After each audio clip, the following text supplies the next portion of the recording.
C'est un tweet plutôt banal du sénateur Cazot pour promouvoir la politique gouvernementale et le projet de loi École de la confiance. Mais une phrase a été ressentie comme une provocation par la communauté enseignante. L'effort devra être promu aussi bien chez les élèves que dans le corps pédagogique. S'en est suivi une centaine de commentaires, tous en colère contre l'élu de La République En Marche.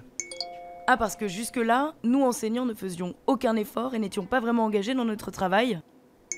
Mais avez-vous la moindre idée de ce qu'est notre travail ? Vous êtes blessant envers tous les profs.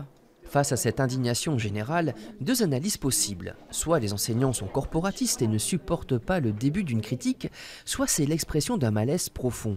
Pour en savoir plus, nous avons fait le tour des syndicats d'enseignants de la Dordogne. Alors, sont-ils prêts à faire des efforts ?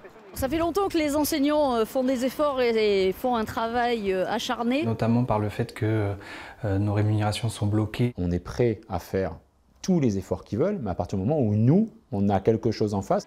Au-delà de la question salariale, c'est aussi la loi École de la confiance qui est rejetée. Une loi qui va notamment créer des établissements publics des savoirs fondamentaux, intégrant des classes du primaire dans les collèges, mais pas sur l'ensemble du territoire. Aujourd'hui, on ne peut pas avoir confiance dans cette école de la confiance. On a compris qu'elle ne serait pas favorable, notamment aux plus démunis. Ce n'est pas avec cette loi que la sérénité va revenir à l'éducation nationale, loin de là. Nous avons évidemment sollicité l'initiateur de ce débat, Bernard Cazot, qui n'a pas souhaité répondre à notre micro. Par SMS, il nous a précisé ne pas vouloir débattre avec ses détracteurs. Espérons qu'il soit plus loquace au Sénat, où le projet de loi École de la confiance sera examiné au mois de mai.